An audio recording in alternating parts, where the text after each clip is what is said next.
আপনি pay scale বাস্তবায়নের জন্য আপনি যদি গভর্নমেন্ট এমপ্লয় হয়ে থাকেন, আমি জানি না আপনি সরকারি চাকরিজীবী কিনা, আপনি যদি সরকারি চাকরিজীবী হয়ে থাকেন তাহলে আপনার পরিবারের জন্য আপনার দায়িত্ব কি?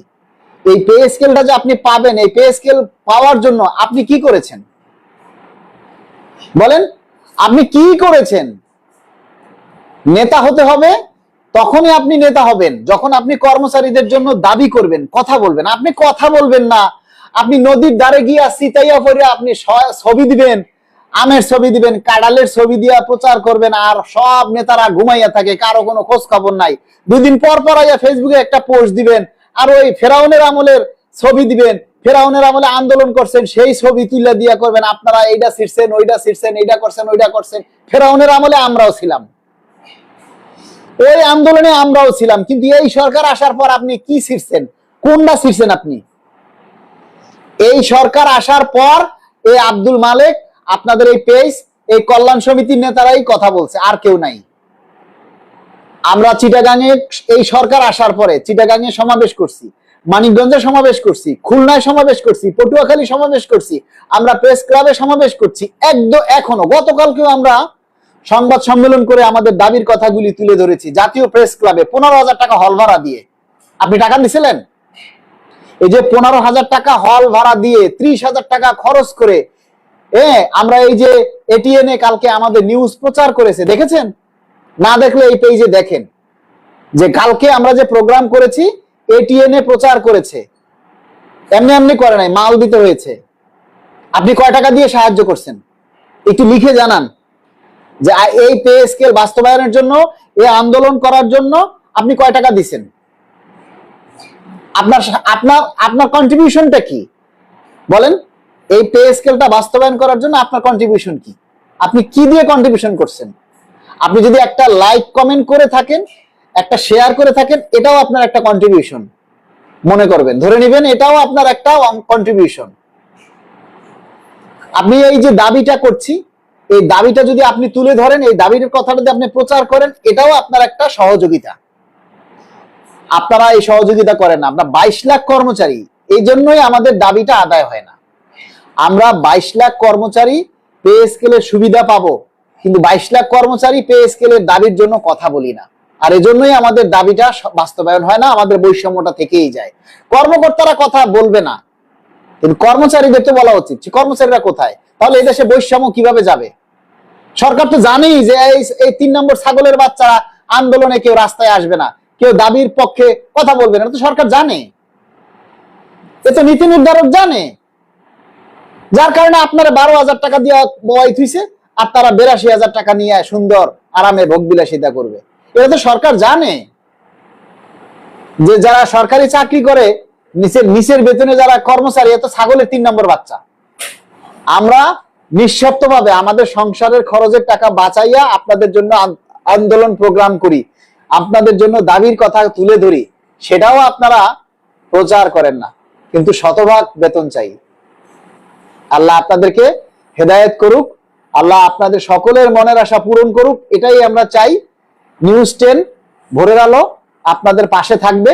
আমরা আমাদের এই পেজের মাধ্যমে, মিডিয়ারা তো আমাদের কথা বলে না, মিডিয়ারা তো আমাদের বিপক্ষে বলে, উল্টাপাল্টা বলে, কিন্তু আমরা আমাদের দাবির কথা, এই যে আপনাদের ভোরের আলো এবং এই নিউজ 10, এই দুইটা পেজ এবং আমাদের আরো যারা কাজ করে, আমরা আমাদের এই পেজের মাধ্যমেই আমাদের কথাগুলি আমরা সরকারের কানে পৌঁছে দেব, যদি আপনারা পৌঁছানোর ব্যবস্থা করেন। পৌঁছাতে হলে আপনাদেরকে শেয়ার করতে হবে। এমনি এমনি হেঁটে হেঁটে এই আমাদের এই লাইভের কথাগুলি, আমাদের দাবির কথাগুলি সরকারের কাছে যাবে না, হেঁটে হেঁটে যাবে না। চাই 100% আমরা শতভাগ বাস্তবায়ন চাই। মালিক ভাই, আপনার জন্য আজ এত দূর, ইনশাআল্লাহ আপনারা যদি আমাদের সাথে থাকেন তাহলে আমরা আরো অনেক দূর পৌঁছে যাবো। নূর মোহাম্মদ চৌধুরী, আমি আপনার নতুন ফ্যান। ভালোবাসা দিলে ভালোবাসা পাবেন, ইনশাআল্লাহ ভালোবাসা দিলাম। এইভাবে কি আপনি জানি যায় ভালোবাসা। নূর মোহাম্মদ ভাইয়ের জন্য অসংখ্য ভালোবাসা, ভালোবাসা দিলাম। নূর আমিন, আচ্ছা, কুড়িগ্রাম থেকে, ফুলবাড়ি থেকে বলছি, দপ্তরি কাম প্রহরী আউটসোর্সিং আমরা কি পাবো জানি না, আপনারা পাবেন কিনা। আপনারা যদি আগে পে স্কেল পেয়ে থাকেন তাহলে এখনো পাবেন, আগে না পেলে এখনো পাবেন না। মোহন আলী ভাই, ভালো আছেন? আছি, ভালো আছি। তেপান্তরের মাঝি, ভাই আপনার সাথে আছি, ছিলাম, থাকবো। আপনার দীর্ঘায়ু কামনা করি, ধন্যবাদ। আবু সাদাত হোসেন, শতভাগ বেসিক প্রথম ধাপই চাই। আচ্ছা। মন মন্টি মোনা, শতভাগ বেসিক বাস্তবায়ন চাই। আচ্ছা। এমডি মোহন আলী, 100 ভাগ চাই। আমার একজন কলিজার ভাই শাহাবুদ্দিন মুন্সি ভাই লাইভে এসেছেন, তিনি কি বাড়িতে পৌঁছাইছেন? ইনশাআল্লাহ মালিক ভাই, হ্যাঁ বাড়িতে আসছি। এই বেটায় আর সাথ দিতে পাইলো না। এই ঢাকা থেকে গেছে কষ্ট কইরা, ঢাকা থেকে যাইয়া আবার এই কর্মচারীদের দাবি বাস্তবায়নের জন্য কথা বলার জন্য লাইভে যুক্ত হয়ে গেছেন। স্যালুট আপনাকে, ধন্যবাদ দিয়ে ছোট করবো না আপনাকে। আপনার এই শ্রমকে আমরা স্যালুট জানাই। লাইভে যারা দেখতে পাচ্ছেন শাহাবুদ্দিন মুন্সি ভাইকে, তিনি গতকাল পটুয়াখালী থেকে আমাদের যে সংবাদ সম্মেলন হয়েছিল এই শতভাগ মূল বেতন বাস্তবায়নের দাবিতে, সেখানে তিনি পটুয়াখালী থেকে নিজের পকেটের টাকা খরচ করে এসেছেন। আবার আজকে তিনি সেই পটুয়াখালী গিয়েছেন এত জার্নি করে, তারপরও মানুষটা ক্লান্ত হয়নি, আমাদের লাইভে আবার আপনাদের দাবির কথা বলার জন্য যুক্ত হয়েছেন। ভাবি কেমন আছেন? ভাবিকে আমার সালাম জানাবেন। আর আমার ওয়াইফ মানে আপনার আপুও ভাবিকে সালাম জানাইছে। যে সালামের উত্তর যেন কেমন তারা বউ দেয়, আর আরবি মানুষ তো, ইনশাআল্লাহ ধন্যবাদ ভাবিকে সালাম। যেন মনে মনে উত্তর দিলেই হবে, মনে মনে উত্তর দিলেই হবে, অসুবিধা নেই। মাহবুবা, উত্তর জানি কেমন চলা যায়, তোমাকে সালাম জানাইছে ভাবি।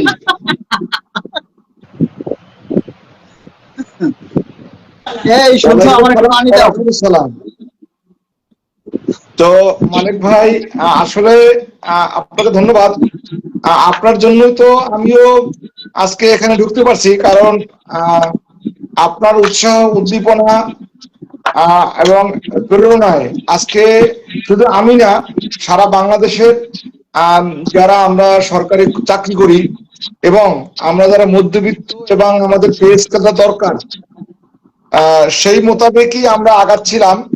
এবং আজকে যে কল্যাণ সমিতির মাধ্যমে আমাদের এই পদযাত্রা, আমাদের যে এই যে একটা গন্তব্য যেখান থেকে আমরা শুরু করেছি, আল্লাহর রহমতে চাকরি যতদিন করব আর ইনশাআল্লাহ যতদিন বেঁচে থাকি, মালিক ভাইকে মনে রাখবো।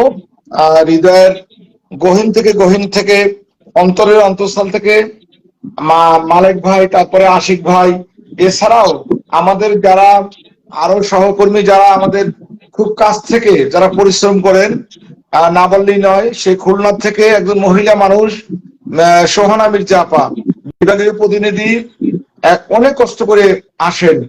তারপরে এদিকে আমাদের এবি আপা আছেন, তারপর আমিন আপা আছেন, তারপরে তাবস্সুম আপা তো মানে অসুস্থ ছিলেন, কালকে আসতে পারেন, তার জন্য সবাই দোয়া করব।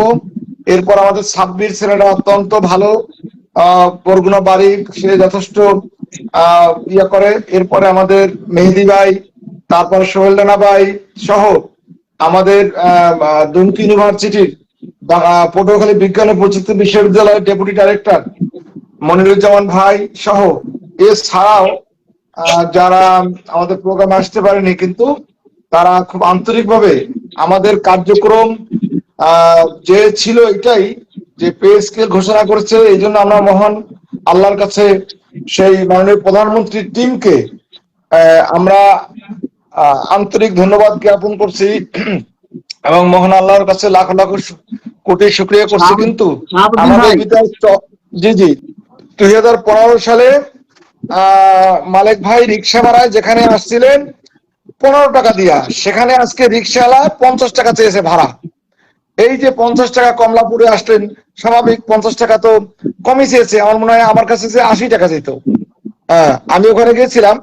তো যাই হোক, স্বাভাবিক সবকিছুর মূল্য বেড়েছে। শুধু আমরা সরকারি কর্মচারীদের যারা দেশ পরিচালনায় সর্বাগ্রে আমাদের ভূমিকা থাকে এবং বিশ্বের দরবারে আমাদের বাংলাদেশকে একটা সুন্দরভাবে একটা মডেল হিসেবে উপস্থাপন করতে চাই। মাননীয় প্রধানমন্ত্রী আমাদেরকে যেন ক্ষুধার্ত না রাখেন, আমাদের যদি কখনো হতাশাগ্রস্ত না রাখেন, আমরা যেন সবসময় একটা ভালো ইমেজ নিয়ে কাজ করি। আমি বারবার বলেছি, আমাদের প্রতি যে পে স্কেলটা দিচ্ছেন, এটা আমাদের প্রতি কোনো ব্যয় নয়, এটা আমাদের জন্য বিনিয়োগ। এই বিনিয়োগটা যে বাংলাদেশের জন্য, বিনিয়োগ করলে দেশ উন্নত হবে এবং আমাদের সমাজ থেকে আমাদের দুর্নীতি কমে যাবে, মানুষ অসুস্থ কম হবে, মানুষ চিন্তা চেতনা কোনো টেনশনই করবে না, তখন করবে দেশ উন্নয়নের কাজ করবেন। তো আমরা যেটা বলতে যাচ্ছি সেটা হলো যে আমাদের এখন সবার আগে দাবি এক ধাপই আমাদের অন্ততপক্ষে অর্থনৈতিক বিবেচনায় এক ধাপই আমাদেরকে আমরা বেসিকের মূল অংশটা দিতে হবে। না হয় আমাদের অনেক সারা বাংলাদেশের কর্মচারীদের মাঠে নেমে যায়, তাহলে আবার সেই আন্দোলন আবার সেই অন্যদিকে চলে যাবে। আমরা সেভাবে চাই না। আমরা গণতান্ত্রিক পদ্ধতিতে বাংলাদেশ সরকারের যেহেতু আমরা পরিবারেরই একজন, সারা বাংলাদেশের প্রজাতন্ত্রের আমরা কর্মচারী, আমরা আন্দোলন পছন্দ করি না।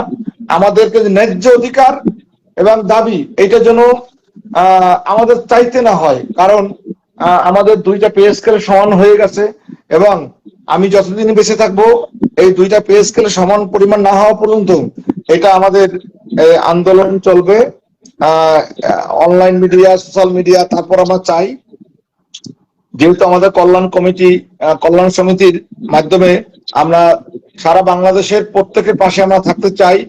তবে এই লাইভের মাধ্যমে এটুকু বলবো যে যারা নতুন হিসাবে আমাদের কল্যাণ সমিতিতে যদি কেউ করতে চান যে আমরাও আপনাদের পাশে থেকে আমরা দেশ সেবা করব, দেশ সেবা বলতে এটাই বোঝাতে চাচ্ছি, আমরা দেশের উন্নতি চাই, আমরা দেশের ভালো চাই এবং আমাদের বাংলাদেশটাকে বিশ্বের দরবারে যেন আমরা একটা মডেল হিসাবে উপস্থাপন করতে পারি।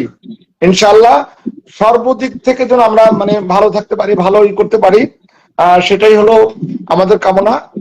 আর আমি তো মালিক ভাই বলেছেন, আমি গত বৃহস্পতিবার ঢাকায় গিয়েছি প্রোগ্রামের উদ্দেশ্য নিয়েই ঢাকা গিয়েছি। সেখানে সচিবালয়ে কাজ করার পরে এবং সফলভাবে প্রোগ্রাম উঠানোর জন্য সেখানে আশিক ভাই, মালিক ভাই, তারপর চট্টগ্রামের যে টিম ছিলেন আমাদের মেহেদি ভাই, তারপরে সেই ইয়া থেকে আমাদের কিশোরগঞ্জ থেকে সোহেল ভাই, খুলনা থেকে সোহানা আপা, আবার ঢাকার স্থানীয় যারা আছেন ওইদিকে সে অনেক দূর থেকে আশিক ভাই চলে আসছিলেন। এছাড়া আমাদের রেলওয়ে অডিটের আমাদের একজন সংগ্রামী নেতা, ঢাকা বিশ্ববিদ্যালয়ের একজন মেধাবী তরুণ ছিলেন আমাদের শাহিন, যার বাড়ি বাউফলের গর্বিত সন্তান, সেও আমাদের যুগ্ম আহ্বায়ক। সকলের সমন্বয় এবং আমাদের যে অন্যান্য সংগঠন, অন্যান্য দপ্তরের যারা পেশাজীবী সংগঠনের যে নেতৃবৃন্দ আসছিলেন তারাও আমাদের প্রোগ্রামকে অলংকৃত করেছেন এবং কথা বলেছেন। বিশেষ করে হুমায়ুন কবির ভাই, সেই যারা বাংলাদেশের এমপি মিনিস্টার, যারা বলবো এমপি মিনিস্টার এবং কেন্দ্রীয় সচিব, যারা বলা হয় ক্যাবিনেট সচিব, যাদের গাড়ি পোলা চালায়, ওরা যদি একদিন যদি বলে যে আমাদের পে স্কেল না দিলে আমরা গাড়ি চালাবো না, সারা বাংলাদেশের সমস্ত ড্রাইভার বসে থাকলে তখন কোথায় যাবে বলেন তো?